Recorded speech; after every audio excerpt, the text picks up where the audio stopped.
Hi there, today on You Can Do It Maths, we're doing the 2022 May-June paper 42, a long one. Let's get going. Question 1a, the lowest common multiple, don't confuse it with the highest common factor. Multiples, remember, multiplication tables. Quickest way to do this one is just write out the multiplication table. Let's start with 30. 30 times 1 is 30, times 2 is 60, times 3 is 90. You see where I'm going at? This is the 30 times table. Okay, and we'll see if we need more after 150. 75 times table, 75, 150, bam. There, I found the number that they got in common, 150. Lowest common multiple, the lowest number that is common multiple, 150. Question 1b, share $608 in the ratio 4 to 5 to 7. What does that ratio mean? It means if the first person gets $4, the second person gets $5, and the richest one, I get $7. So if I hand that out to those three people, I give away $4 and then $5 and then $7. I will give away $16. Okay. But we're not giving away $16. We're actually giving away $608. So we should keep giving these people this money until I've shared out $608. To know how many times I'm going to hand out money over and over again, I can simply divide it. Okay, don't waste your time. Use a calculator and put it in there. So 608 divided by 16, 38. So I'm going to have to hand out $4, $5, and $7 over and over again 38 times. So and all I need to do now is multiply each part of the ratio with 38. So 4 times 38, 5 times 38, and 7 times 38.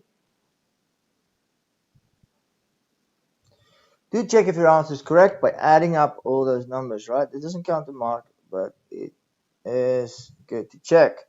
So 266 plus 190 plus 152, 608. Yep, that is what we were handing out. Question 1c, it's a calculated question. Right, quick tip here. We can do everything in standard form by changing the settings on our calculator. To do that, we are going to press Shift Setup. I want to change the number format, so I'm going to press 3, and I want it in scientific notation, another word for standard form, so I press 2. Then we select the number of significant figures we want. I'm going to do 4, just to be sure. Now, everything on here is going to be in standard form. So we put in 6.39, then use the bottom middle button to put in a standard form, and then for the power, the index, we just put 4. Down arrow 2.45, middle button 6 equals, and that's the fraction. There we go. Press the SD button until it gives you the answer in standard form. So what do we have is 2.608 times 10 to the power of minus 2. You want to round it to 3 significant figures. It will be 2.61 times 10 to the power of minus 2. And we got it. Switch back your calculator, of course. You press Shift, Setup, press number 3 for number format, press 3 for normal, press 102, and now it gives you the answer in normal form, back where you want it. Question 1d. The long way of doing this is, of course, setting it equal to x. So we do x equals 0.27.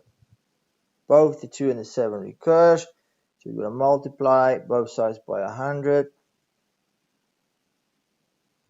That will give me 100x equals 27.27 recurring. Write the first part again underneath. and then we subtract. That will give me 99x equals, recurring 27s will be eliminated, so we got 99x equals 27, and then divide the 99. And there it is. Let's check if it's right. Put in 27 over 99, 3/11. Yep, you see that? That's what we wanted. So 27 over 99. Question 1e, they give us the formula there. Density, that's pretty straightforward. All we need to do is take the mass, 126 grams, and divide it by the volume, 45 centimeters cubed. So 126 divided by 45, 2.8 it is. And then the units, straightforward, what did we do? We did grams divided by centimeters cubed. So we write grams divided by centimeter cubed. And we've done it. Question 2a, circle theorems. Let's look at all the information very carefully. They tell us the points PQRS is on the circumference. We can see that. And that PR is the diameter. That means PR is the diameter. So first of all, let's see what we can deduce from that fact. Okay. Circle theorems involving a diameter. Most common one, of course, is this one. The angle in a semicircle is 90 degrees. So meaning the angle it forms up here, that one there is 90 degrees. So let's write that down. Angle PQR or RQP, as long as that Q is in the middle, equals 90 degrees. Very important here, they said give a geometrical reason. Okay, and this is one place in the exam. Lots of students lose marks if they don't know the reasons and they don't write them down. Okay, why is it 90 degrees? This angle in a semicircle is 90 degrees. We can write a short version of that. Right, so we got that. Next thing is, in that triangle, we can work out angle PRQ or QRP. And what would that be? That would be 180. These angles in a triangle minus the other two angles that's there, 29 and 90. And of course, this equals 61. And the reason for that is angles in a triangle. So, remember what we needed. We need, let me just change color. We need this angle here, angle PSQ. So let's mark angle PSQ. Okay, it's always good to highlight it. And then once we've highlighted, we can see what do we have. We've got this here, called the butterfly or the bow tie or whatever you want to call it. This angle here equals that angle there. They are the same. Okay, angles in the same segment from a common chord are equal. So let's write that down. Angle PRQ is what we have equals angle PSQ is what we want, and they all equal 61 degrees. And the reason here, you don't have to write the whole sentence, angles in the same segment. And that's it.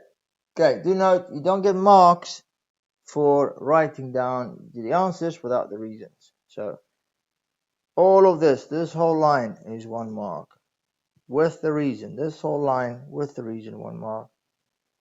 Okay, don't leave out the reasons, study them.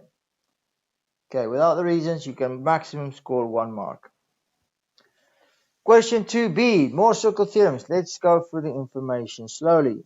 Points A, B, T lie on the circumference. We can see that. And CTS is a tangent. So let's think about all the tangent theorems we know. Okay, we've got a tangent to a radius is 90 degrees. There's no radius in this circle given to us. We got two tangents from the same point, the same length, but do note that this line here, A, B, C, is not a tangent, so we can't use that one. Okay, and then there's the ultimate segment theorem, which has been very, very popular lately in exams. Okay, so looking at that one, that we got the ultimate segment theorem. Ultimate segment theorem is a tangent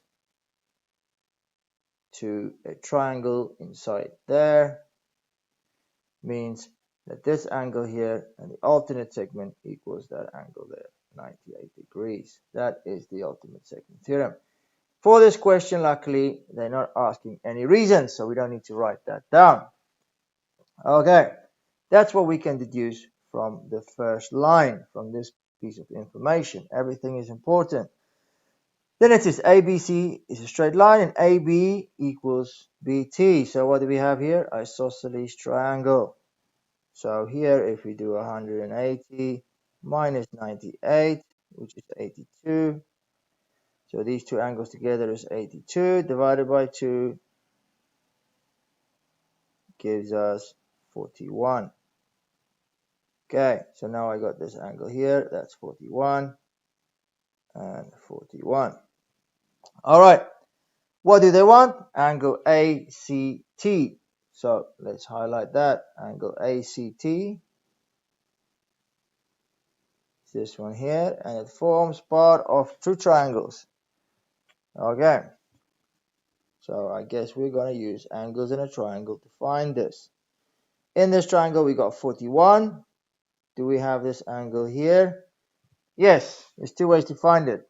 180 minus 98, angles on a straight line. Of course, that gives us 82. So that angle is 82. Or the ultimate segment theorem also tells us this is 41. Again, gives us 82. So all that's left to do is angles in a triangle to do that, to find angle ACT. So 180 minus the 41 and the 82, and bam, yes, we get the right answer, 57. Question 3. A line L joins the point F32 and the point G minus 5, 4. So let us see what that looks like in real life. There we go. There's the 2 points, minus 5, 4 and 3, 2. And it tells us a line joins them. There's the line. Okay. Calculate the length. So what do we have there? If we can make this into a right angle triangle. See that? There we go. Right angle triangle. And in that triangle, what do we have? Well, we can just count the values here. Remember, every 2 squares on my scale counts for 1. So from 2 to 4, this will be a height of 2. And over here, from minus 5 up to 3, that will give us 8. So to work that out, we just need to do some Pythagoras because we're working out the hypotenuse. So it will be the square root of 8 squared plus 2 squared. Okay, but you can draw a sketch like this for yourself in the exam, or you can use the formula. The formula is Pythagoras. So the length of the line will be Pythagoras, the square root, and this is where the formula comes in, right? We got x1 and x2. So we want to find the distance between those two values. So we're going to do x2 minus x1 squared. That will give us the horizontal distance. And the second part of the Pythagoras will be then the y values. So this time it will be 4 minus 2 squared. So put that in there. We know what we're supposed to get here. We're supposed to get 8. So x2 is minus 5 minus 3 squared, and 4 minus 2 is 2 squared. Continue that over here. All right, so we got a negative there. Does it matter? No, it doesn't matter, because we're going to square it anyway. It will become positive. As long as you keep that negative inside brackets and a square outside brackets, the negative will not influence anything. Okay. If you do it wrong, you'll get an error message because you have a negative under the square root. So remember, that's the important part here. So let's put that into a calculator. Square root bracket -8, or you can just square 8, because you know it's going to become positive anyway, plus, I already squared that one, didn't I? And there we got our answer. Rounded to 3 significant figures, 8.25. And we've got it. Question 3b, they now want us to find the equation in the form of y equals mx plus c, the equation of a straight line, of the perpendicular bisector. There are a lot of important information in there. First of all, bisector means cutting that line in half.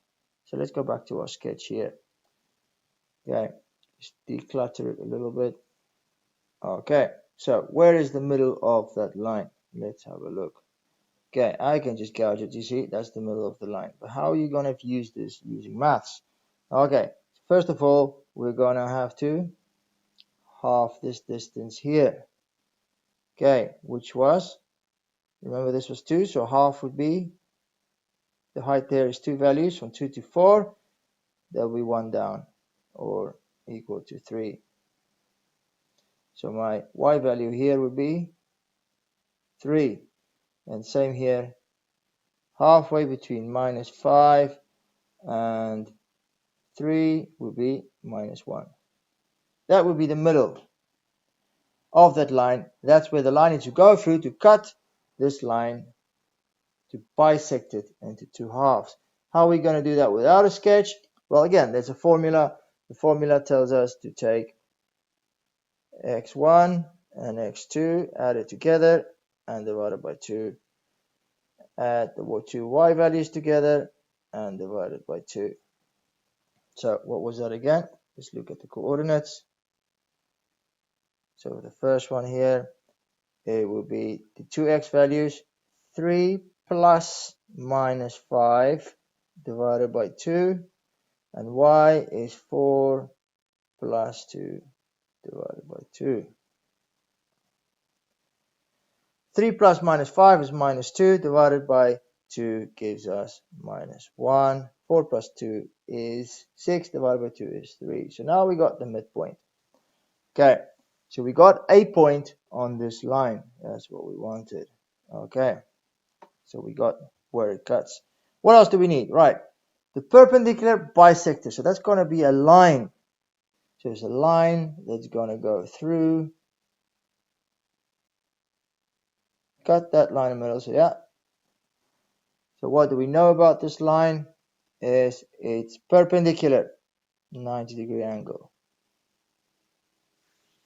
Okay, so what do we need to find out? So in our formula, y equals mx plus c. We need to find the gradient. M, remember, is the gradient. Gradient, the rise over the run. So to find the gradient here, we can make a right angle triangle and check. Okay, 2 to 4, that's 1. 2, 3, 4. The rise is 4, the run is 1. So I can see here my gradient is going to be 4 from my sketch. But how are we going to do this without the sketch in the exam? Don't have a sketch, what do we do? Well, first thing we're going to do is we're going to work out the gradient of the original line. Okay, this one here. Now remember, the rise here was 2, the run was 8. Yeah. And to find the gradient, we're going to do 8 over 2. Be careful though, this line is going down, so we can You need to put a minus. So again, put this into the language you got here.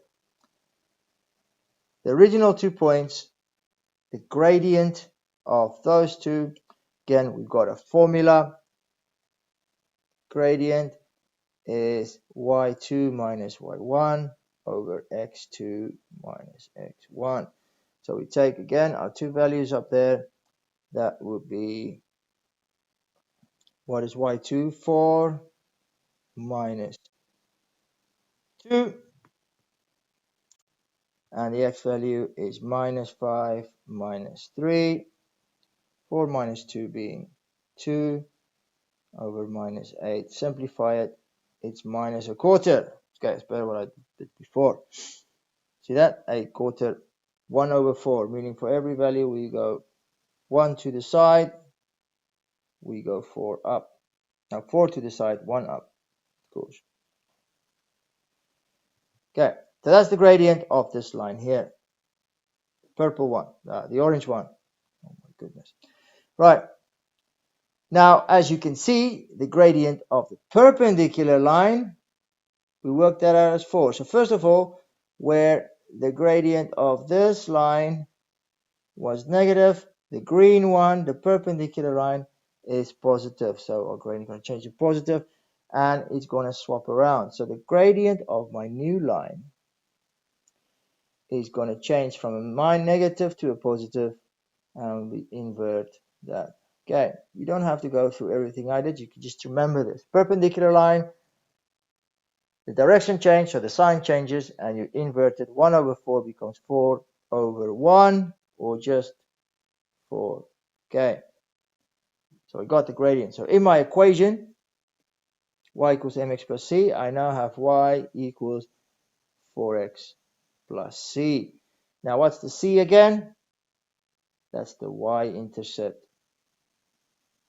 Okay, y-intercept. What is the y-intercept? Let's look again of that green line. We can actually see it up there. There it is. See? If this is 5, that is 6, 7. I got the answer. It's 7. How are we going to find this without a graph, which you don't have? Well, we've got a value here. We've got the midpoint is a coordinate on the line that we worked out. All right, we can use this x and this y value, substitute it in there, and work out c. So if y is 3, x is negative 1, that will give us 3. 4 times minus 1 is minus 4. Move it to the other side. What is c? C equals 7. I now have my formula. There it is. Y equals 4x, gradient is 4, and the c value is 7. And we've done it. Well done. Question 3c. A point H lies on the y-axis such that the distance GH is 13 units. What is going on here? Okay, we've got the point H, but what is GH? What is G? Where's G? Okay, G is in the previous question. Lots of students couldn't find G. There's G, because this is all part of question 3. There is G, all right? So it's all still the same question. G is the point minus 5, 4. Okay, so let's go back to an axis. Here I got. So this was the point G there. H lie on the y-axis. So H is somewhere here, there, over somewhere on the y-axis. This is my y-axis. Somewhere over there is H, okay? Such that the distance is 13 units. Okay, so let's see what we have. First of all, we have this distance here up to the y-axis, and that distance of course is 5, because my x value is minus 5, so from 0 to minus 5 is 5 units. Okay, 5 squares. Then the point H lies somewhere, so it could be up here, okay, or it could be way down here, such that that distance is 13 units. So that, or in the other direction going down, That must be 13. And I'm sure you've now spotted where we're going with this. Simple Pythagoras. What is this length here and that length there? Okay.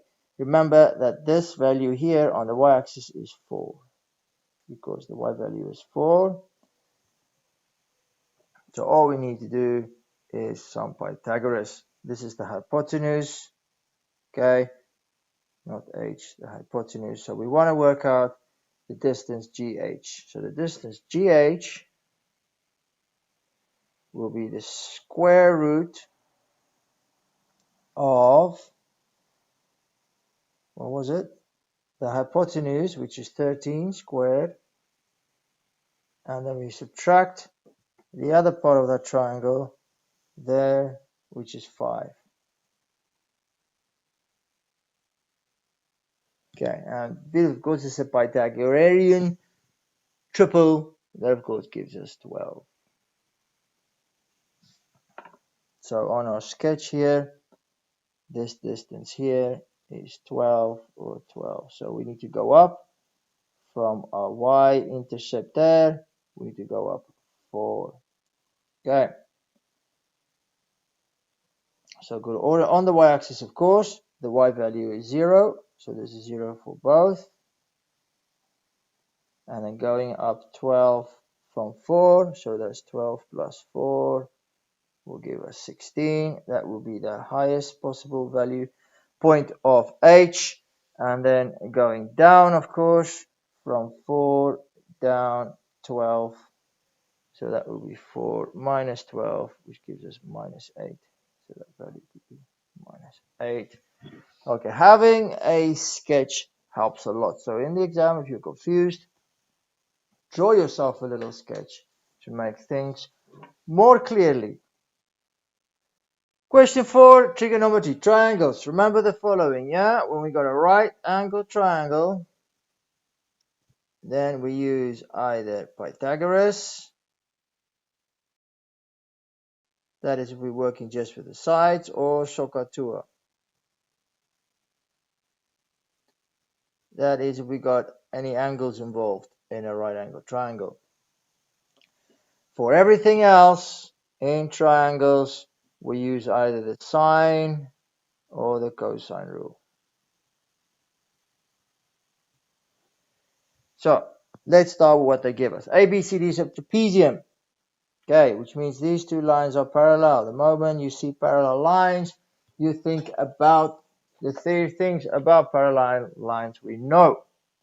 Yeah, remember that. F angles or corresponding angles, alternate angles, Z angles or interior angles. Can we see anything there? Yes. Here we clearly got Z, or rather even better, alternate angles. That means this angle here is 38. So gave us a piece of information, and that's what we got from it. Okay. Then they give us the lengths of sides and angles they've given us, and then they tell us to find CB. So CB is the length here. So there's no right angle triangle. We're not going to use Pythagoras or SOHCAHTOA, so it's either the sine or the cosine rule. Now remember, first I always look, can I use the sine rule? For the sine rule, we need opposites. To be able to use the sine rule here, we either needed the opposite angle to 6.4, this one here, don't have it, we can't work it out, or we need the opposite angle to this side, we needed that one to 10.9, then we can use the sine rule, or we needed to have the side they're asking for. If we had that side, we could use the sine rule. So no opposite. The only other option then is the cosine rule. Okay, so don't have any opposites, use the cosine rule. So that's what we're going to use. Let's write it down. Okay, cosine rule starts with Pythagoras. A squared equals b squared plus c squared minus 2bc cos A. Now what is A, what is B, what is C? Right, I'm going to relabel my triangle up there. A would be the side we want, which makes the opposite side angle capital A. B and C doesn't matter. It could be any order. This could be B, that could be C, or the other way around. Okay, so now we can write things down. So first of all, we want to know what A is. I'm going to straight away move that square to the other side. So it becomes square root.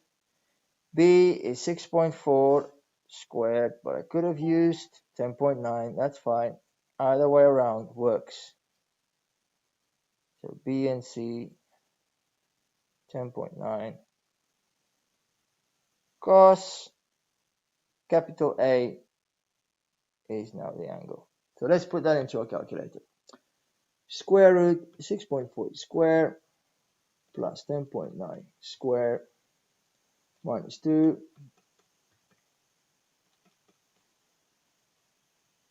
cos 38. And there we go. Let's write down the whole answer.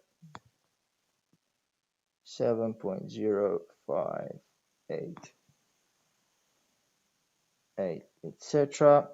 Rounded to three significant figures. 7.06. And we've got it. Question B, part 1, find angle ADB. Note this only counts 1 mark, so you're not going to have to overthink this. Angle ADB is up there. As you can see before, we already have the other two angles in the triangle. So here it's a simple angles in a triangle add up to 180. So it's 45 and 38, which will give us 97.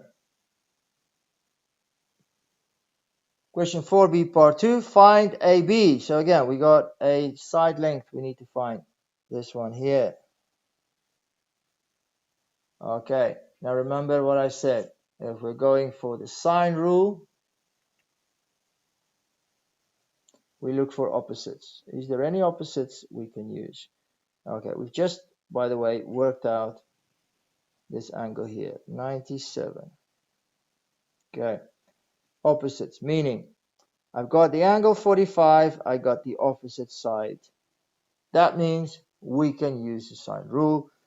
And I've got 97, and I want to work out the opposite side to that. So we're going to start by writing down the side we want. In this case, it is AB. So go down here. We want to know what is AB over sin, and the angle that is opposite AB is, of course, the one we just got, 97. That's equal to, as my dog starts barking, the other side we have 10.9 over sin the angle opposite 10.9, 45. It's very helpful to have the unknown side at the top left hand corner, because now to find it out, it's just a quick multiply the sin 97 there. So my final calculation will be AB equals 10.9 times sin 97 divided by sin 45. So let's put that in. Fraction, close the brackets,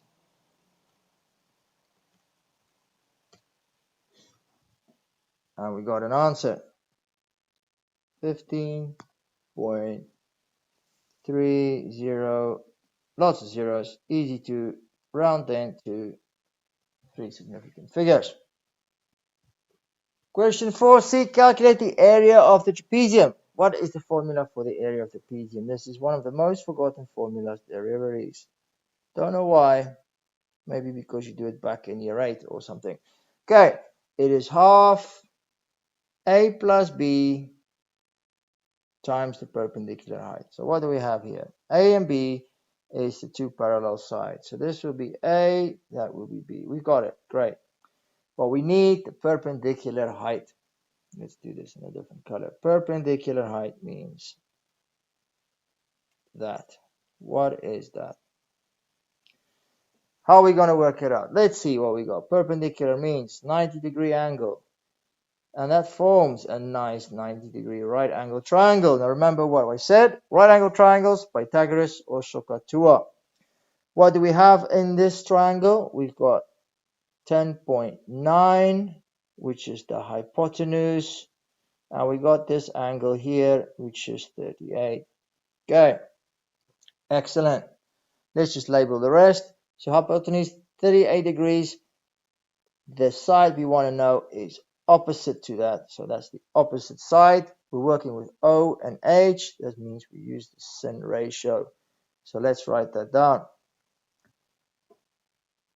Sin 38. Opposite is first. Let's just write opposite over the hypotenuse. What was the hypotenuse again? 10.9. So to work out the opposite side, we multiply the 10.9 there. That would be 10.9 sin 38, which will give us the opposite. Or in this case, the perpendicular height. So let's do that. 10.9 times sin 38. Okay, 6.7107. Don't round it yet. Do at least 4, but better 5 significant figures. Okay, so remember now, this is the perpendicular height of the triangle. So we just can put all the values in there. Okay, we need to work out a half. A plus B, A and B, remember, was the two parallel sides, 6.4 and 15.3.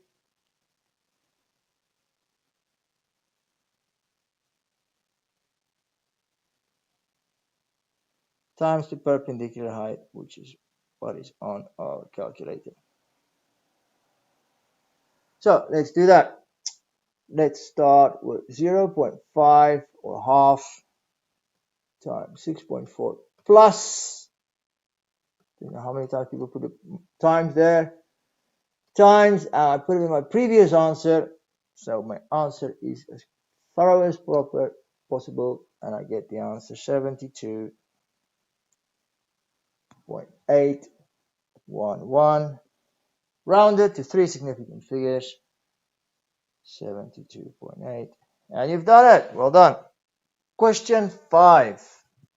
First of all, the lines of symmetry of a rectangle, and we tend to forget this. The temptation is to draw a line going diagonally. Okay, and that is not a line of symmetry. If you forget why, let's take a rectangle, all right? And let's fold it diagonally and see what happens. You see what happens when we fold it diagonally? It does not fit right onto each other. Okay, line of symmetry means when we fold it, like if we would fold it vertically, it will fit exactly. Okay, same horizontally, it will fit exactly. But vertically, no, it doesn't fit. So that's why we only have 2 lines of symmetry. With a ruler and a pencil, draw clearly 2 lines of symmetry. Right, for question B, there's a few nice shapes. We need the actual question. Okay, question B, part 1. Describe fully the single transformation that maps triangle A onto triangle B. So here we go, from A to B. Right, it doesn't change size, so it's not an enlargement. It doesn't change position, so it's not a rotation or a reflection. So there's only one thing left, and that is it has to be a translation. Okay, to help us with translation, let's trace it. Okay, so first thing we're going to do, very important, you write there, first mark, translation. Oh my goodness, everything is falling around here. Translation, you need to write down it's a translation, or it translates. Okay,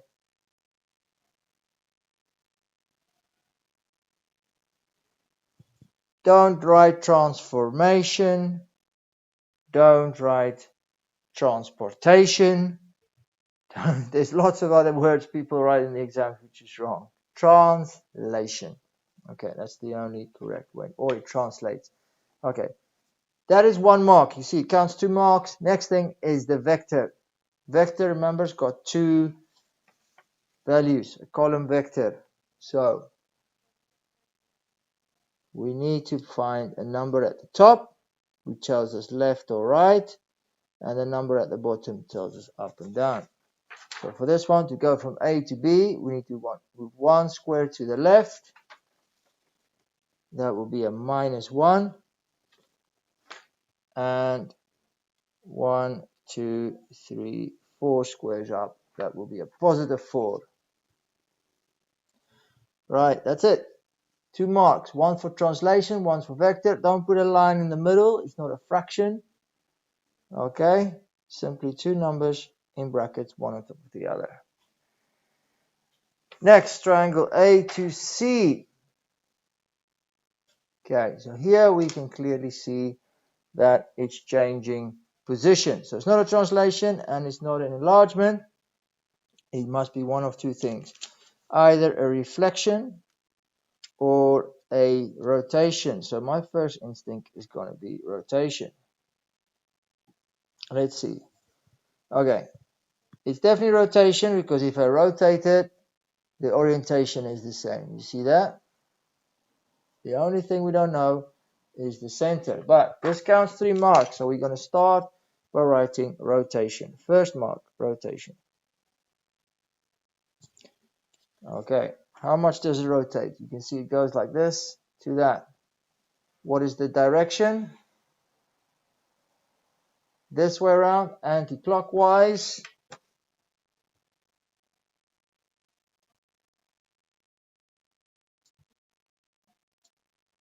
-90 degrees. Okay, yes, you can go clockwise to 70. Just keep it simple though. All right, next thing is finding the center. Okay, there is a way to do this with a compass, but trial and error is probably quicker. Okay, so if I go from this origin 0, 0, we see we're at least 3 squares off to the side. So let's go there. 2, 0. Okay, I'm a bit low. Let's go up 1. Bam, got it. See, third try, I have it. So that's a quick way. There we go. So the point there is 0.21. We can also connect the center to one of the corners and connect it to the same corner there. And then you can clearly see that's a 90-degree turn, as this is a 90-degree angle. Okay, so the last mark, third mark there, we need to write the center of rotation, or just center. What was that? 2, 1. Now we got full marks. Part 2. Draw the image of triangle A after reflection in y equals 2. So y equals 2. Where is that? Okay, remember, y-axis, there's the y, 2, it's there. Okay, don't use the x-axis. Silly mistake, happens a lot. So that is our mirror line. Draw it in so that you see, you know what you're doing. All right, every corner needs to be the same distance from the mirror line on the other side. So the top corner here, 1, 2, 3 squares, 1, 2, 3 will be over there. The right angle, 1, 2, 3, 4, 1, 2, 3, 4. And the last angle there, 1, 2, 3, 4, 1, 2, 3, 4. Okay, you need a mirror image, which means it's flipped over. Okay, there it is, nice and clear. Part 2, question B, do an enlargement of scale factor -2. Now the minus, remember, does not mean it's smaller. Scale factor is 2, so the new shape is going to be twice as big. The minus means it's on the opposite side of the center. So let's start with the center. Minus 1, 1. Along the corridor, up the stairs, that is our center of enlargement. Okay, now if we had enlargement of 2, we would have drawn the new shape over here somewhere twice as big. But because it's negative, we're going to go on the opposite side. And the shape is going to flip over and it's going to be over there somewhere. Right, so let's start with the nearest corner there. I'm going to draw a guideline for us going through the center of enlargement and up the other side. Okay, now because the scale factor is 2, this distance here needs to double on the other side. So that point's going to be there. Or another way of doing it is count the squares. 1 across, 2 up becomes 2 across, 4 up. Let's continue doing that with a right angle. Okay, it's very important to draw these lines accurately as well.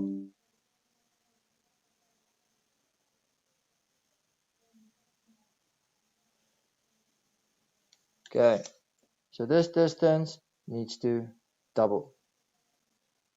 Or 1 square across, 3 up becomes 2 squares across and 6 up. Last point.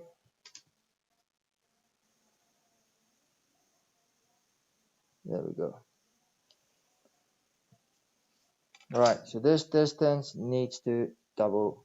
It's going to be over there. Or from here to there is 1, 2, 3, 4 across. 3 up becomes 1, 2, 3, 4, 5, 6, 7, 8 across.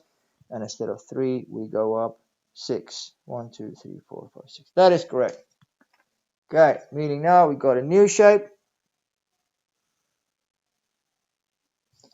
Twice as big because it's got a scale factor of 2. And it flips over on the other side because of the negative. And there we have it. Full marks. Question 6a. 300 people out of 500. We can write it like that. 380 people out of 500. Questions say that they are camping. There are 55,300 people at the festival. So it's simply what fraction of the 55,300? So all we need to do here is multiply it together.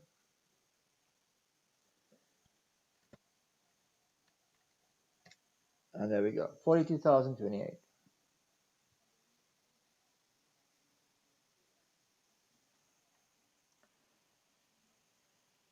Question 6b. There's a lot of different ways to attempt this question about friends, traveling, etc.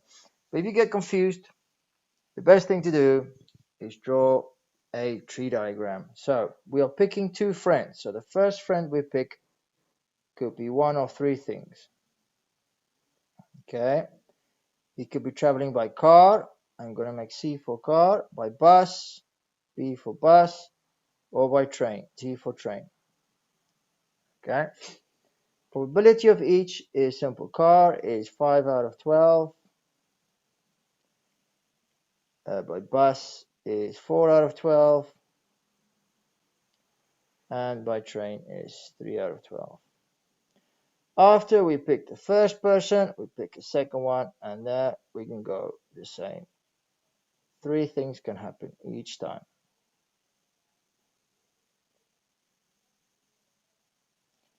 Okay. Car, bus, or train. Car, bus, or train. Car, bus, or train.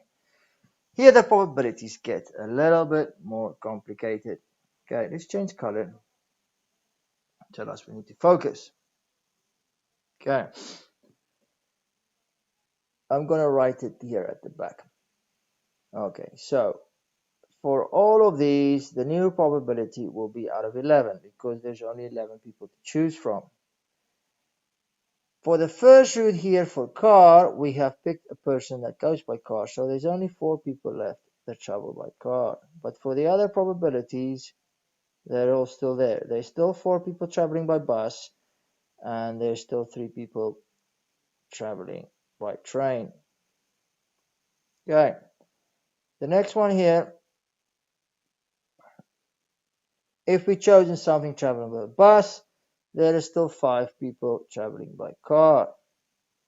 But there's 1 less traveling by bus, so that becomes 3. But there is still, out of the 11, 3 people traveling. Okay, and it adds up to 11. Last one, if we chosen a person traveling by train, that means there is still 5 people to choose from that traveled by car. There is still 4 people choose to travel by bus, but there's only 2 left who traveled by train. I hope that makes sense. Then it says calculate the probability that they travel by different types of transport. I'm going to go with right here. So let's say that we have picked somebody traveling by car. The chances of that happening is 5 out of 12. Okay. That means then the next person I choose needs to travel by a different transport. So could be traveling by bus. Now remember this and that has to happen. To make this true, the AND rule says we multiply. So we multiply that together. Or we could have chosen the one traveling by car and then choose one traveling by train. So that will be 5 over 12 times 3 over 11. This pattern is going to continue like that. Okay, so if we go here, traveling by bus, 4 over 12. There's going to be 2 things we can pick. The one traveling by bus and then by car, which is 5 over 11, or by bus and then by train, which is 3 over 11.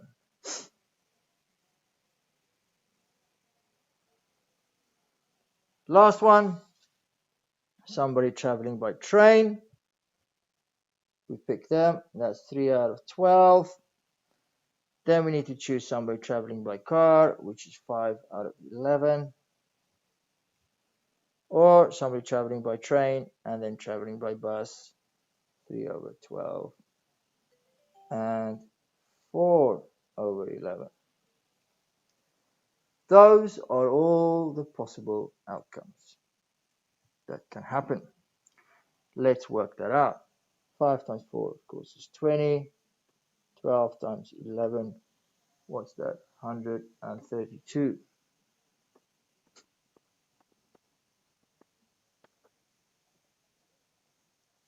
Okay, so what next? Well, not all of these things is going to happen. One of them is going to happen. The one or the other or the other or the other. So we have the OR rule. We need to add it up. So we need to add up all these fractions. Let's write it down.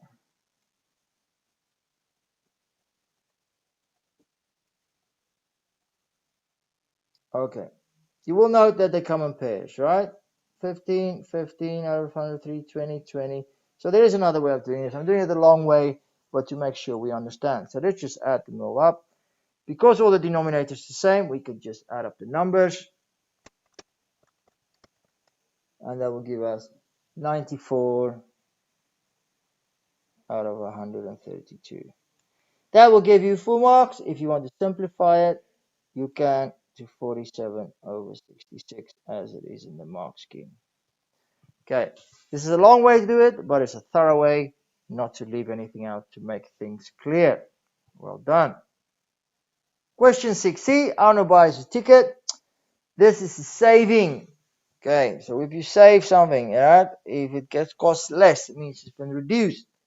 Now, when we reduce something by 16%, it's always the same thing. You take 100%, you take away 16%, you're left with 84% of the original price, which is 0.84 as a decimal or a multiplier. So that means what they did was they took the full price of the ticket, to reduce it by 16%, you multiply it by 0.84, so you're left with 84%, and then you get the price that Arno paid for the ticket. So we want to work out the full price. We need to just rearrange this or move backwards. We need to divide the 0.84. So we do that. 43.68 divided by 0.84, $52. Does it make sense? Yes, the ticket was $52. It got reduced. Now it's cheaper and it makes sense. Question 6D. The minute you see these words correct to the nearest, it means we're dealing with bounds. So what you need to do is you need to take this number and divide it by 2, and that gives us 50. So that means of those 29,800 people, which is not an exact number, they could be as little as, and we call this, of course, the lower bound, 29,800 minus 50, which is 29,750.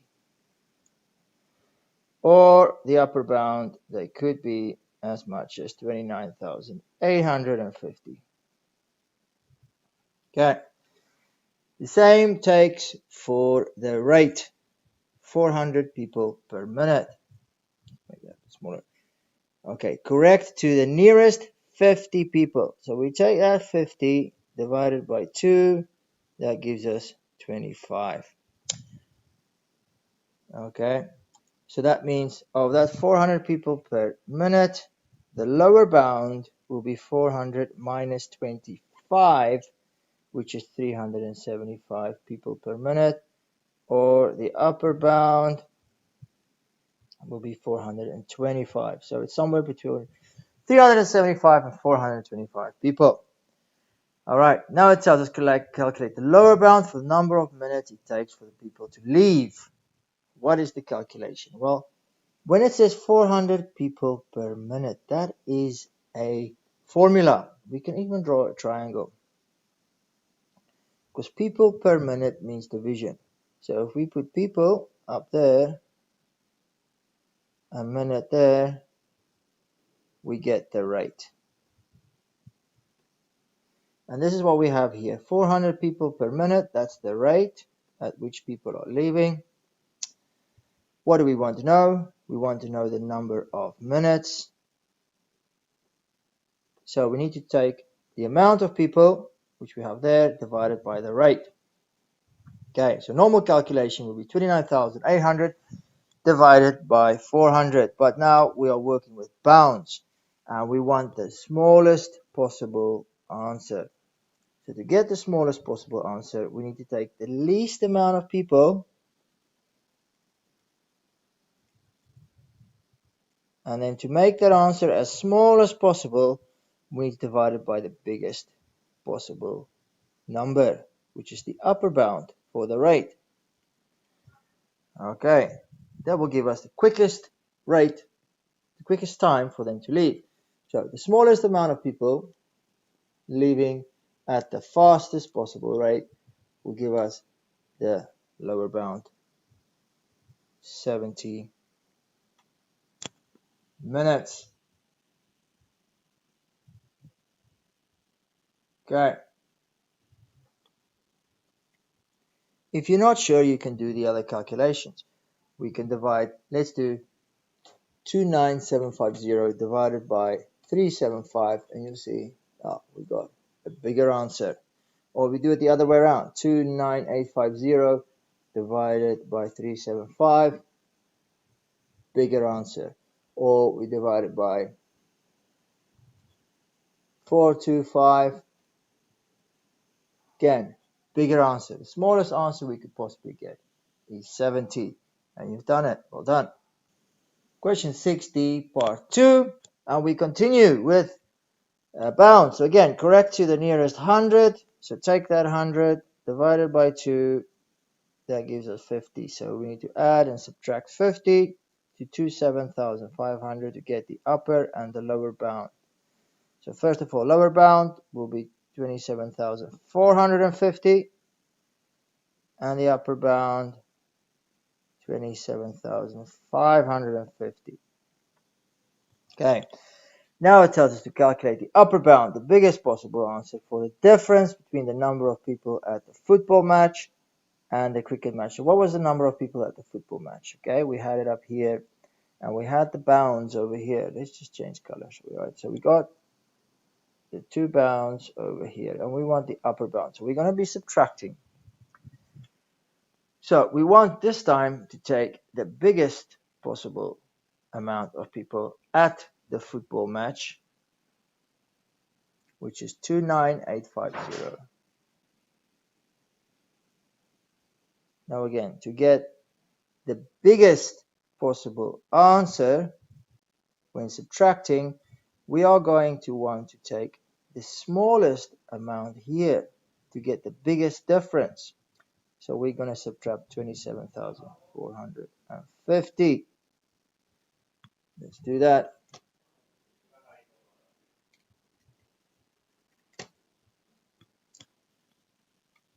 2,400. Again, if you're not sure, do all the calculations. If we were to subtract the upper bound here, which is 27550, again, we get a smaller answer. Remember, answer needs to be biggest possible answer. Or if we take the lower bound here, 29750, and we subtract any of the other two, the 27450, again, we get a smaller answer.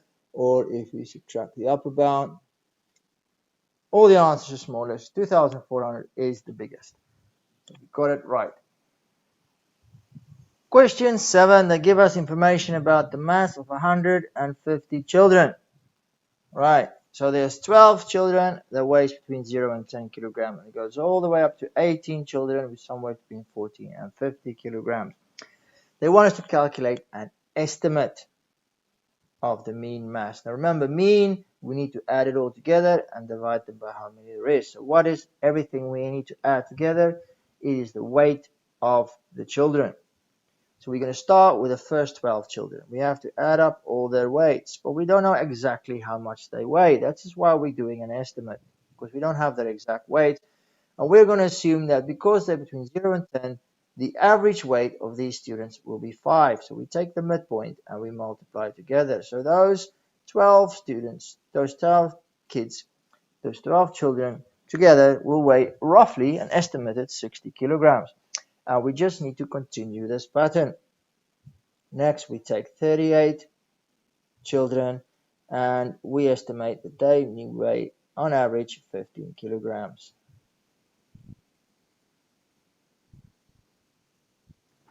If you're not sure how to find the midpoint, you can of course add the two values together and divide it by 2. So that would be 65 divided by 2. So the midpoint value here is 32.5. Once we've written that down, and you have to write it down, it gets you marks, divided by how many there is. We can add together the frequency, or we can just read the question carefully. They tell us there's 150 students. So here we go.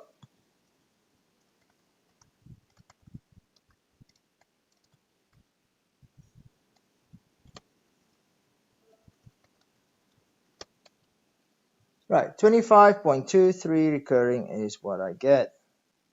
First thing you need to do here is check, does my answer make sense? Where is 25.23? Round about here. Is that roughly in the middle?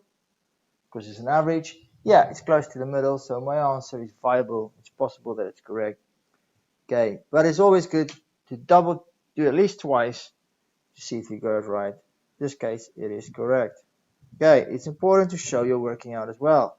You should get a mark for showing the midpoints, you get a mark for adding up, multiplying, adding up, you get a mark for dividing by 150, and then a mark for that. So show all your working.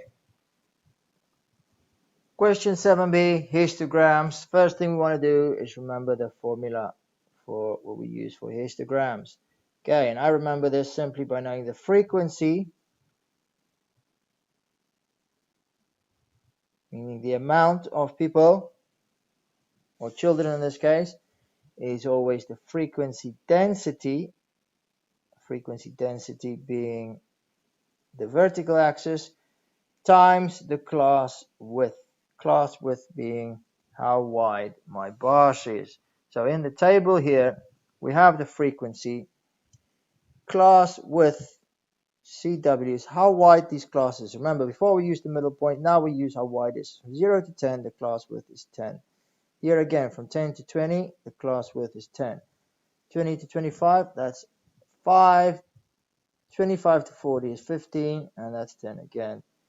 Now that we have class width, frequency, we can work out the frequency density, how high our bar is going to be. How do we do that? To get frequency density, we do frequency divided by class width. So up here, frequency, first one is 12 divided by 10, 1.2. And we continue that.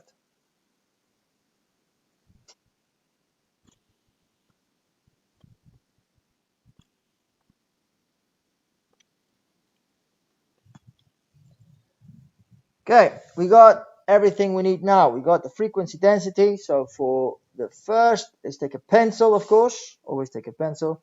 For the first group, I've got a class width of 10, frequency density of 1.2.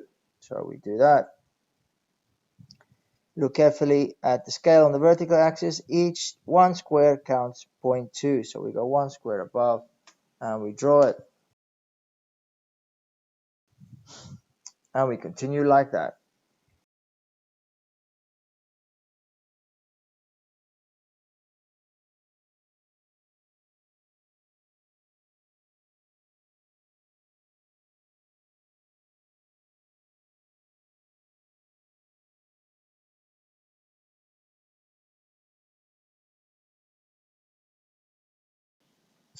There you have it. Remember to use a pencil and ruler, make it look neat and accurate, and you'll get full marks.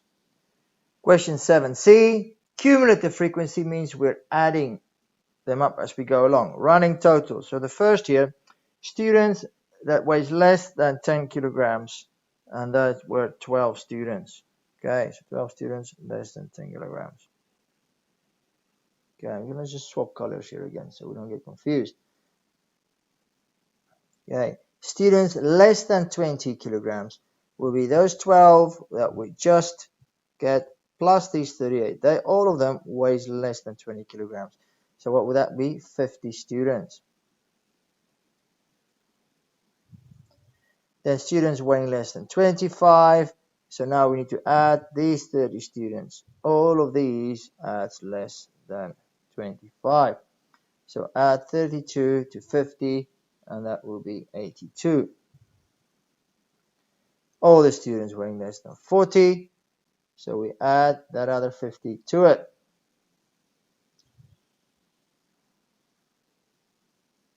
And then less than 50 is all the students. So when we add 18 to 132, we should get the grand total of the 150 students. Cumulative frequency, that's what we wanted. Right. The percentage of children with a mass greater than 10. So there's all these students in orange. They all weigh greater than 10. Okay. Now, we're not going to add them up, remember. There's only 12 who weighs less than 10. So if we subtract that 12 from the total amount of students, we'll get the amount that weighs greater than 10 kilograms. And by the way, 150 minus 12 is not 132. It's 138. Okay, so 138 out of 150 students. We want a percentage. We're going to multiply it by 100.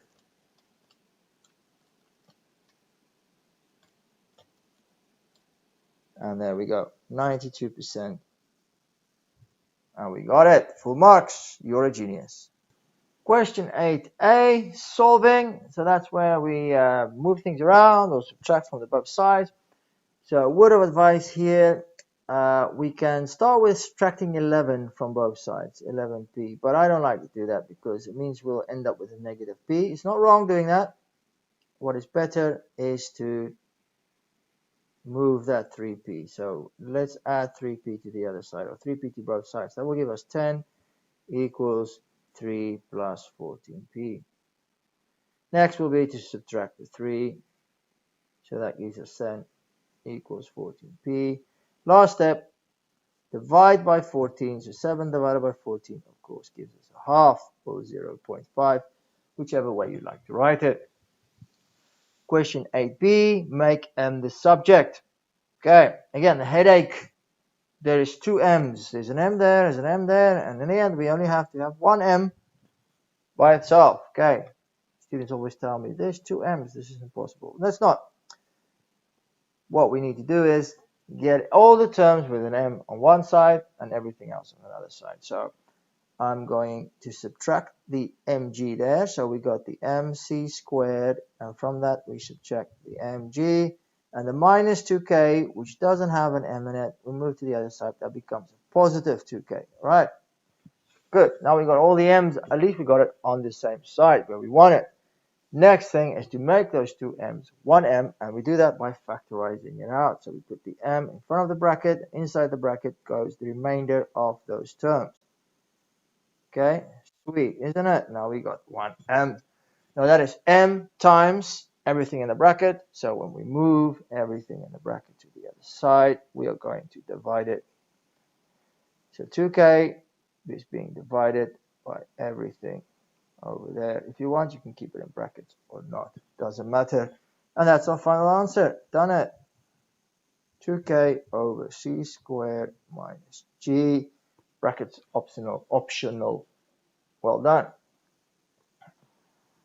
Question 8c, algebraic fractions. So let's just remind ourselves, how do we do with fractions? If we were to add together two fractions with different denominators, what we first need to do is get common lowest common multiple, that is 12. Okay, we can do that by simply multiplying the two denominators together. So 3 times 4 is 12. Then, because we multiply the 3 by 4, we need to multiply the 2 by 4, or we can just multiply across. So 4 times 2 is 8. And because we made the 4 a 12, we multiplied it by 3, we need to multiply that 3 by 3. Okay, this is the smiley face method, or the cross method, right? And then you have the answer. That is basic fractions. Now we're going to do the same here with these fractions, okay? Multiply the two denominators together and then multiply across. So let's do that. Okay, first we multiply these two together, which means we multiply all of x minus 3 with all of 2x plus 3. We don't have to expand those brackets yet. Okay, so let's leave it like that. Maybe we will be able to cancel something later. Okay, then we multiply 2x plus 3 times 1. So multiplying something by 1 is great, because it stays just the way it is. Then there's a plus in the middle, remember, so we put that plus. And then all of x minus 3 times 4. Okay, so it's important here to multiply everything by 4. The x and the minus 3, which means it will look like this. 2x plus 3 plus 4 times x is 4x. And 4 times minus 3 is minus 12.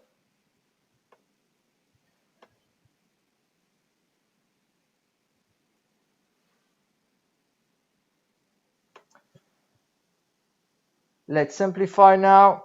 2x plus 4x is 6x. 3 minus 12 being minus 9, of course. Let's get rid of the fraction. Let's multiply the denominator on the other side. So we'll have 6x minus 9, and all of that's been multiplied by 1, so that will give us x minus 3, 2x plus 3. Okay, and we're going to have to expand the brackets in this case. There is no other option. So 6x minus 9, x times 2x is 2x squared, x times 3 is 3x. Minus 3 times 2 is minus 6x. Be very careful with the signs. And minus 3 times plus 3 gives us minus 9. Okay, let's simplify and move stuff around. So I'm going to leave everything to the other side. So 3x minus 6x gives me minus 3x, and then I'm subtracting that 6x. I'm moving it here. We got the minus 9 there. Moving this minus 9, it becomes plus 9. Okay, we continue up here. So I'll be left with 2x squared minus 3x minus 6x gives me minus 9x. Minus 9 plus 9 is 0. Okay, we got an x squared there. That means it's quadratic. Okay, remember, quadratic graphs, it always crosses the x-axis twice, so we have two x values to answer. So let's do that. I'm going to factorize out that x, so we're left with 2x minus 9. Now we can split it up, set the x equal to 0, so we got one answer, and set the 2x minus 9 equal to 0, which will give us 2x equals 9. Divide the 2, we got the answer 9 over 2, or as a decimal 4.5. And we've done it, got the right answer. Okay, you can always check if it's right, of course, by putting that into your calculator. Okay, meaning substituting 1 or substituting 0 for all the x's there should give you 1, and then 4.5 if you have time. Well done. Question 8D, simultaneous equations, one with a quadratic in it. There is many different ways to do this. I'm going to show you two of the many different ways, but if there's any other way you prefer, well, you're welcome. You can do it whichever way you want. So first one, because they're nicely lined up, we can do the elimination method, getting rid of an x or a y. Now we can't do 2y minus y squared. It's not going to eliminate anything, so we need to focus on the x's, right? I want to get the coefficient in front of the x the same. So what I'm going to have to do is multiply the first equation by 5. So that will give us 5x plus 10y equals 60. Write the second equation again. 5x plus y squared equals 39. I can now subtract the two from each other, because 5x minus 5x, I eliminate the x's. Okay, but we got the 10y minus y squared, that we can't subtract, okay? And 60 minus 39, of course, gives us 21. Okay, now I'm going to shove everything over to the right-hand side, so we got it equal to 0, because again, we've got a quadratic equation here, which means we're going to have to calculate two answers. So the minus y squared becomes positive, the 10y becomes negative, and still hanging around there is the positive 21. Now we can factorize. Okay, two brackets. First thing, think of two numbers that we multiply together to give us 21. Okay, springs to mind here is 3 times 7. That's the only two number that actually give us 21. Okay, but we got a negative over there. Okay, so it means when we add these together, we need to get a negative 10. The only way we can do that is by having both negative. But it works, because if we multiply minus 3 and minus 7 together, we get positive 21. So that will be the two factors. Minus 3 minus 7.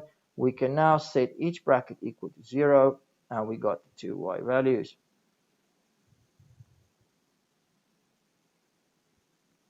So let's write that in. Okay, we got 3 and 7. Next step, of course, would be to calculate the x. So we're going to substitute these y's into any equation, but the first one will be quicker, to be honest, right? So we got x plus 2y, x plus 2, but y is 3, so we substitute 3 in there, and that should be equal to 12. Okay, so that means x plus 6 equals 12. Subtract the 6, so x equals 6. Nice. So the next one, x plus 2 times 7 equals 12. So that x plus 14 equals 12. Subtract the 14, that gives us negative 2. Quick glance there at my mark scheme, and we know we've got it right. Well done. Question 8D, there's another method of doing this. This is the substitution method. So when we substitute the one equation into the other. So I'm going to take this first equation and just rearrange it. Move the 2y to the other side. So it becomes x equals 12 minus 2y. Now that we know what x is equal to, I can take everything it's equal to, 12 minus 2y, and substitute it into that second equation where the x is. All right, so there we go. We take the second equation, we got 5, and then instead of x, I put 12 minus 2y plus y squared equals 39. Okay, that's it. Now we just need to rearrange, sort this out. 5 times 12 is 60. 5 times minus 2 is minus 10y equals 39. Okay, rearrange it to look like a nice quadratic equation. I'm going to put the y squared first, minus 10y. We got the positive 60 there, and bring the 39 over, so we subtract it. And you'll recognize we are now where we were with the previous method, 60 minus 39 being 21. From here on, it's exactly the same as method 1. Okay, so I'm going to do this real quick. We're going to factorize. So that will be y minus 3 and minus 7. Set each of these equal to 0. Do it right.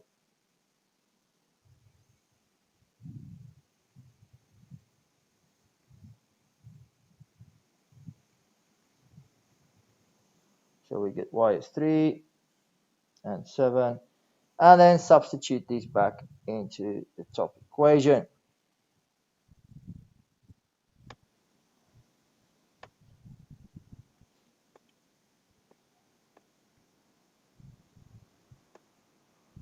And there you have it. Okay. If you want me to do another method, let me know. Do you another 2 methods. Question 8e, expanding triple brackets. This is not as hard as it's long, and there could be many mistakes slipped in. All right, so just do it slow, keep your mind together, chill, and you'll get it right. So first we're going to expand just the first 2 brackets and keep them in one big bracket. So 2x times x, 2x squared. 2x times 6, 12x. Minus 3 times x, minus 3x.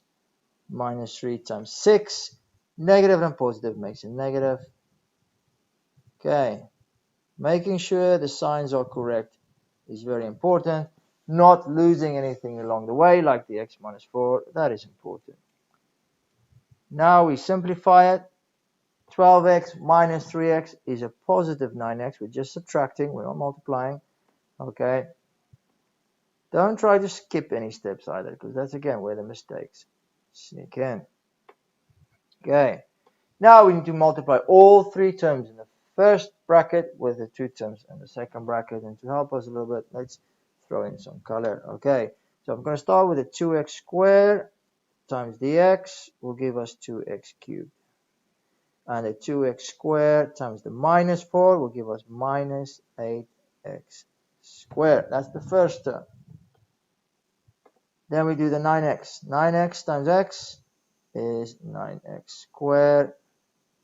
9x times minus 4 will give us minus 36x. Okay, again, pay attention to the right amount of x's, the indices, and the signs. Right, minus 18 is what is left. Minus 18 times x gives us minus 18x. And then minus 18 times 4. Okay, 2 negatives makes it positive. And then, of course, 18 times 4, 72. Nice. We're almost there. We almost got full marks. What's now left to do is collect like terms. There is only 1 2x cubed. Nothing else can be added to that, so that stays the way it is. Okay. there is a minus 8x squared plus 9x squared, so that will give us plus 1x squared, or just x squared. Then we got the x terms, minus 36 minus 18, so we're just going down the number line. It doesn't, two negatives makes a positive. It's still negative because we're going down the number line, and that's 54x. And at the back there, hanging around waiting for action, is just the 72 by itself, and that is the final correct answer. So let's just write it on the line. Don't copy it wrong. 2x cubed plus x squared plus 54x plus 72. Like I said, you need to take this slow, pay attention to the signs, pay attention to the indices, and you'll get it right. Question 9a. Let's remember what similar means. Similar means you've got two triangles that is the same, but they can be different sizes. You've got one smaller, one bigger. This is not congruence. Congruence means they're exactly the same. Same size, same angles, everything. So the conditions for similarity, let's think about it, right? There is side, angle, side. Okay. So we got one angle in between two sides, the triangles are the same. There's angle, side, angle. Then there's right angle, hypotenuse, side. And there's angle, angle, angle. Okay, not side, side, side. If all the sides are the same, then it is congruent. Right, so let's look at which is the two triangles we need to prove similar. And if it's confusing, it's nice to split them up. The one is PMR. PMR, this triangle here. Okay, so I'm gonna draw it over there. Triangle PMR.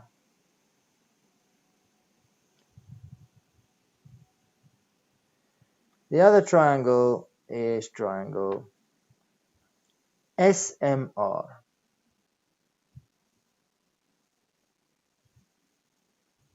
Okay, so now they've kind of flipped the triangle. So I'm gonna flip it back. Okay, I'm gonna draw it. Let's draw it down here, same place. Okay, I'll just flip it over. I'm gonna put S at the bottom, and then M at the top. No, we want M. Yeah, M at the top, and R on the right hand side. Okay, of course this is R there. Okay, so we need to find what is the same. The first thing that pops out at me is the right angle.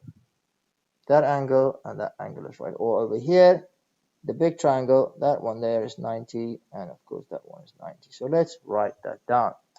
So we write, first of all, PMR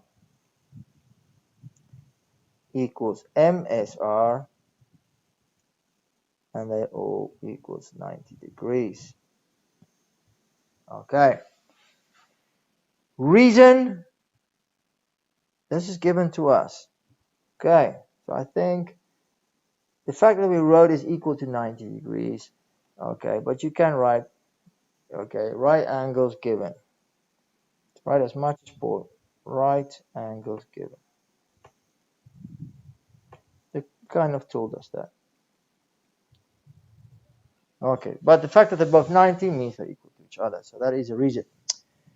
What else do we have? Okay, let's look down here. We got this angle R. Now R is in both triangles. Okay, you see there and there. It's the same angle, so it has to be the same. So for this, we're going to write P R M, that's the big triangle, equals M R S, that's the angle in the small triangle, and they are equal because they are the same angle. Same. Nice. Now, this is logic. If you got two angles in a triangle that is the same, third one is going to be the same, because if you do 180 minus those two angles, you're going to get the same answer. So we're now referring to the last angle in this triangle. So it is that one there. So in the big triangle is that one there, and the small triangle is that one there. Okay, so they are the same. So I'm going to write MPR or RPM, as long as the P is in the middle, equals SMR or RMS. It's not alphabetically. Better to put it alphabetically, right? Doesn't matter. And the reason would be angles in a triangle equals 180. Or I see on the mark scheme it says third angle of triangle. Comes down to the same thing. Okay. So in the end, they are similar because angle, angle, angle. So if you want to write that down, it would be good. Okay. It counts a mark. So PMR is similar to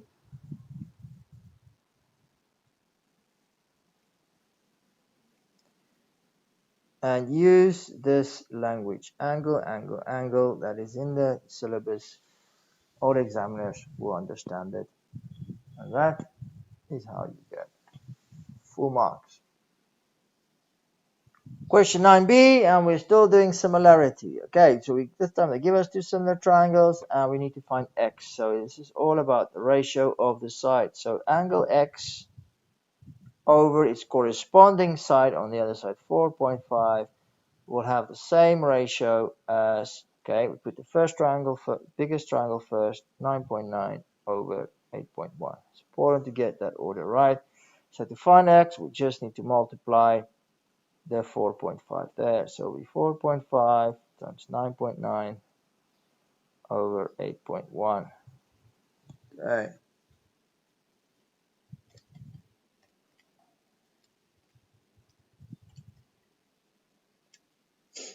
First thing, does my answer make sense? Yeah, it's bigger because the triangle is bigger. It needs to be bigger than 4.5, 5.5. And we got it. Question 9b, part 2. Very similar here. Okay, they tell us the area of triangle PQR. So the big one, the area is 25 centimeters square. What's the area of the smaller one? Gonna make it x because I don't know what it is. Okay, so we do the same thing here. We write the ratios down. So first we write the x, or maybe call it y. We already have an x, doesn't matter. X squared over 25 centimeter square equals. Okay, so this time we put the smaller triangle first. So I'm going to take this value given to us, just in case I made a mistake earlier. 8.1 over 9.9. Okay, now do note I'm writing down the units because it is important. Okay, because the units are not the same. On the left hand side, we got the area scale factor, and on the right hand side, the linear scale factor, and this is not the same. Meaning, we need to square all of this to get it the same. Right.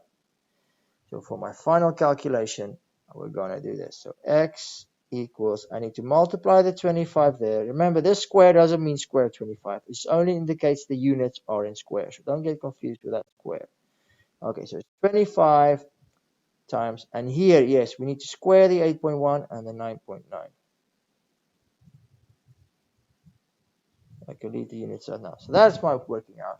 So let's do that. 25 times 8.1 over 9.9. Use the arrows and then square it, and we get the answer.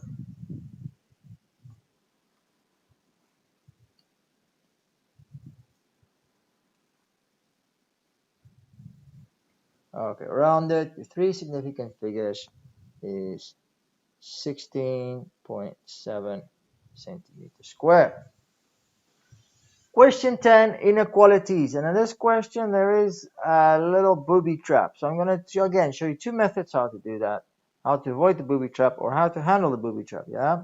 So let's start. So first of all, we just want to solve this inequality like we do any normal inequality. And my advice to you is try to keep the coefficient in front of the n positive. So that means I'm going to subtract the 3n on the other side, because that will keep the n positive.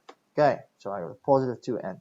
And of course, we do the same here. We've got a minus 8 on the left. We move the 15. We add 15 to both sides. So that will give us a positive 7. Okay, next to do is we divide 2. So that tells us, what does that give us? 3.5. And it says n is smaller than 3.5. What do they actually want? Read the question carefully. All the positive integers. So integers, whole numbers, all of them, that is positive. So n is smaller than 3.5, so it can only be 1, 2, or 3. But it's all the whole numbers smaller than 3.5. Okay, and that's correct. Okay.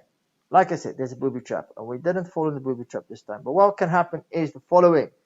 If you decide to do this question the other way around, okay, if we leave the 3n there and move the 5n, we get 3n minus 5n. We leave the minus 18 there and we move the 8, we get plus 8. Okay, so that will give us minus 2n is bigger than. Okay, it does help if you copy the question correctly, doesn't it? So that 8 should be a 5. Okay.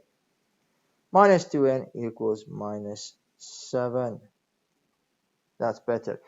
Our next step will be to divide the minus 2. And we get n is bigger than.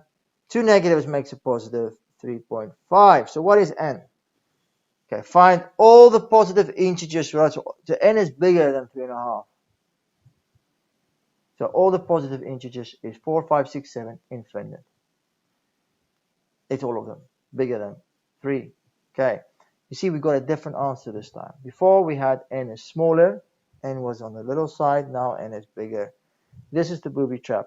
This is where we need to remember, and it comes here with this point. Whenever you do with inequalities and you take a negative number and you divide it on the other side, it is very important that you need to swap around the sign if you want the right answer.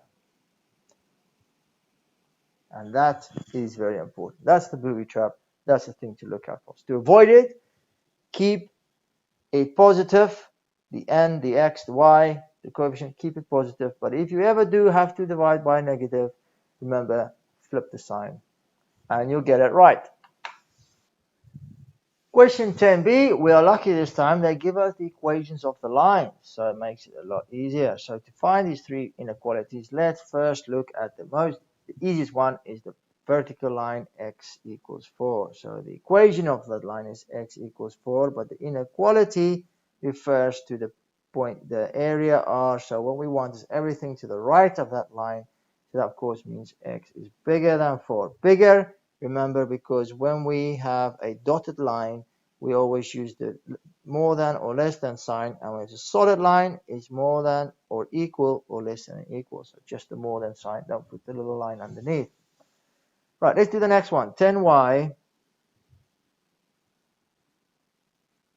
plus 8 equals 80. Again, what are we going to do? Right, the unshaded areas below the line, yeah, so it is less than, so we need to put the less than sign. Okay, and then it is a solid line, so it could also be equal to it.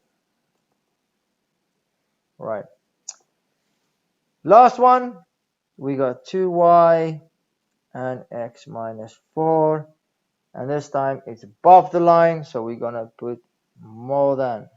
All right, now if there's ever a point where you're confused, is it the right sign or not, there is a little trick we can do. Okay, you can pick a coordinate in there. Okay, so we want to be in the unshaded region. The coordinate I picked is 6, 2.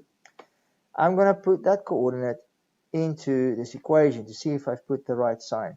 So I've got 2y, y is 2, and that coordinate I picked, more than, x is 6 minus 4. So 2 times 2 is 4, 6 minus 4 is 2. Is 4 more than 2?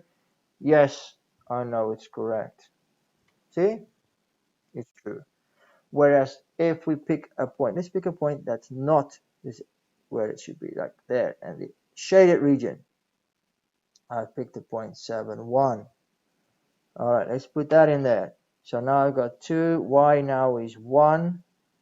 I picked the more than sign, and then we got x is 7, minus 4 is the equation. So 2, 7 minus 4 is 3. Is 2 more than 3? No.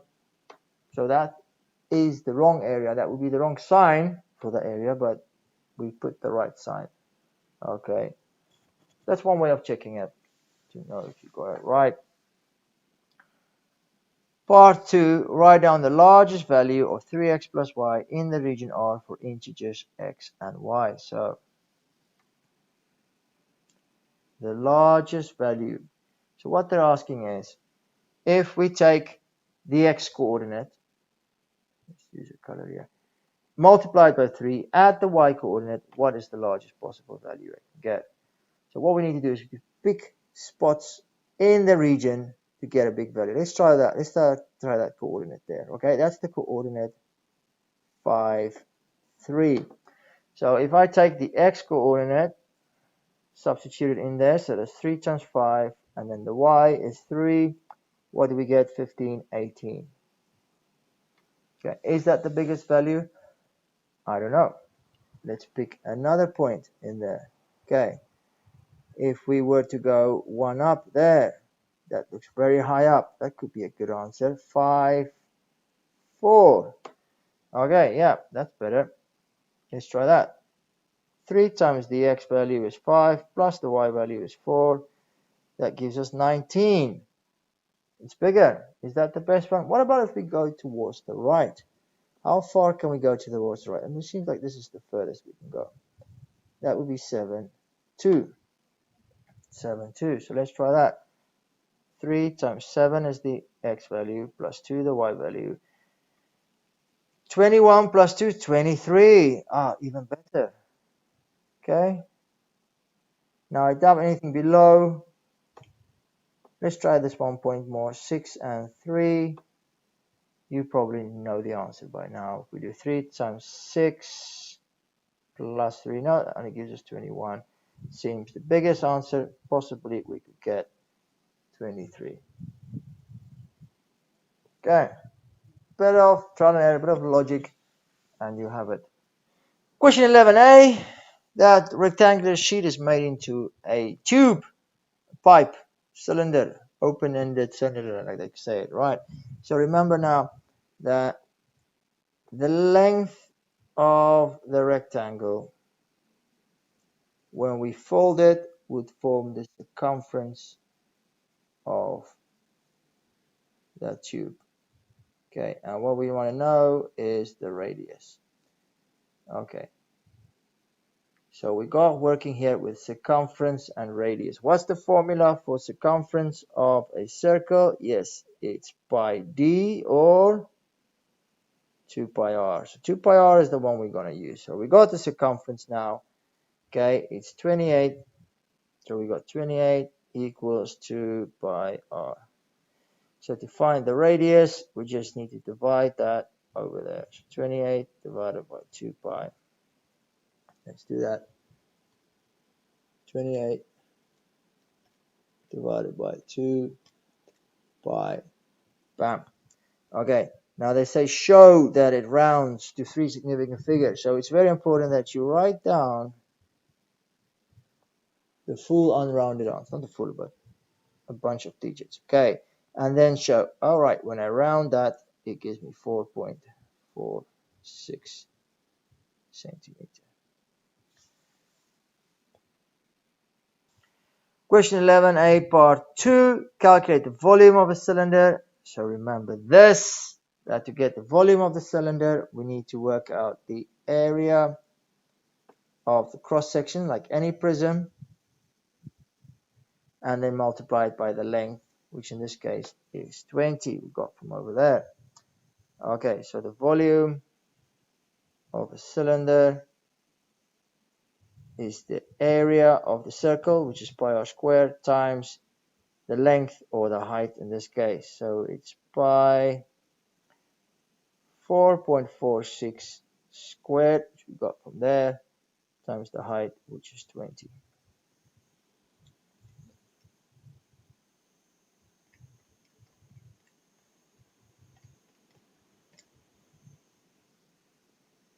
One, 249.8 rounded to three significant figures. 1, 2, 5, 0. Question 11a, part 3. It tells us N is a point on the base, so that BN is the diameter. So there's B, there's N. So BN is the diameter. What do we know about that diameter? It's double the ratio, so it needs to be double the radius. So let's double that. 4.46 times 2. Okay, 8.92. That is the diameter. 8.92. Alright, they then ask us to calculate the angle between AN and the base of the cylinder. AN goes from A to N. There we go. And what do we have? Is a right angle triangle. Now remember, right angle triangles, we use Pythagoras or Sukatua. If we wanted to know the length of the hypotenuse, we use Pythagoras, but we now need to find this angle here. So we're going to use Sukatua.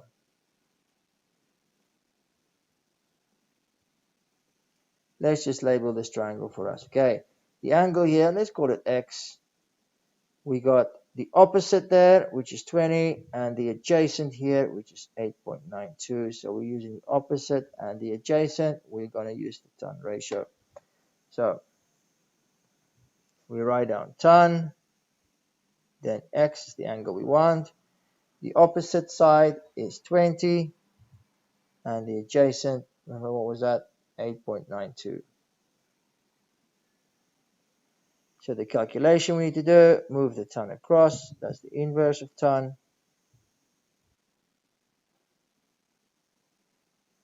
So there we go. Shift ton fraction 20 over 8.92. Close it. And we got an answer. 65.963. Rounded to three significant figures. We cut it off there. Next to the 9 is a 6, so we need to round up the 9, so 59 becomes 60, or rather 66.00 just says three significant figures. Okay, and we've done it. Degrees, of course. Question 11b, they're talking about the volume of a cone. So let's make ourselves a little diagram. There's a cone. The volume is 310 centimeters cubed. Then they say the height of the cone, so this is the height, is twice the radius of its base. So let's make the radius r, the height will be 2r. So basically the height is the diameter. Okay, which means it would fit nicely into a cube. Right, calculate the slant height. Remember the slant height is here, L. That side there.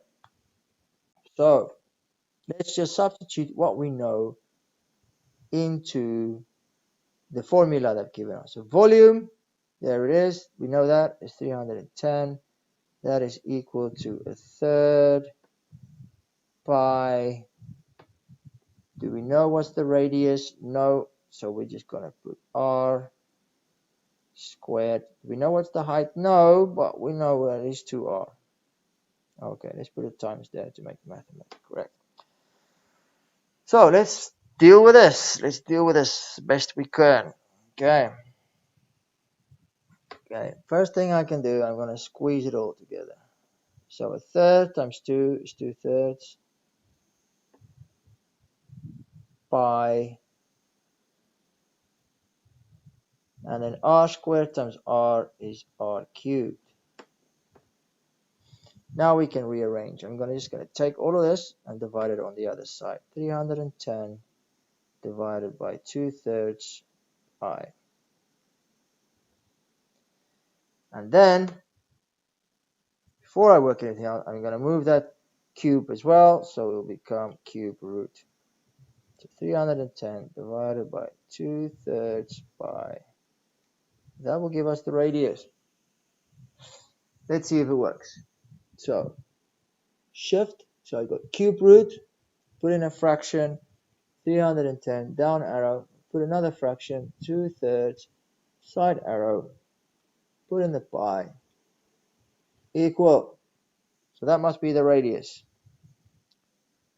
5.2897. Don't round it. At least 4, if not 5 significant figures. Nice. So now we got the radius. What do we want? We want the slant height. Let's see. What can we deduce? Alright, so go back here. There's the height. We got a right angle triangle. Okay, we don't have any angles. But what do we have? Sides. We got two sides. We got the radius here, 5.28, etc. And then we got 2r, so double that. 10.57, etc. That's the height there. You see what I'm going for here? Straightforward Pythagoras. So if we want to know what is L, the slant height, which is also the hypotenuse of the circle, we're going to have to do the square root of the radius, 5.2897 squared plus the height, 10.579 squared. So, without complicating anything, just hammer it in like that. 5.2897 squared plus 10.579 squared. And we get a nice answer, 11.827777777. Okay, rounded to three significant figures, 11.8, and we're bang on. Done it.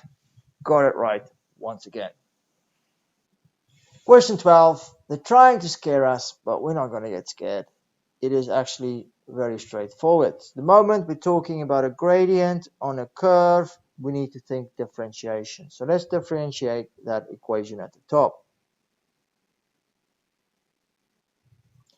First we do is 3 times 1 is 3. X, subtract 1 from that 3 there, that's squared. 2 times k is minus 2k. Subtract 1 from that 2, that will give us x to the power of 1. Don't leave out that x, okay, but you can leave out the 1. And the last term there, imagine is x to the power of 0, which is 1. 0 times 0 is 0. Everything is 0, so that just falls away. Okay, so we differentiated the equation.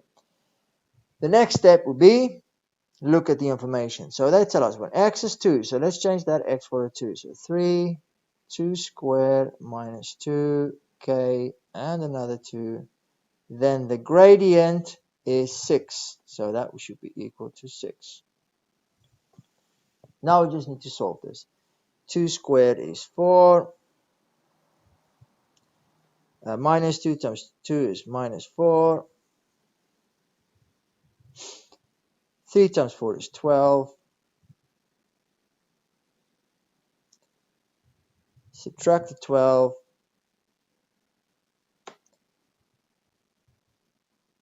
That will give us minus 6. Divide minus 6 by minus 4, and bam. That's what we wanted. 1.5. Okay.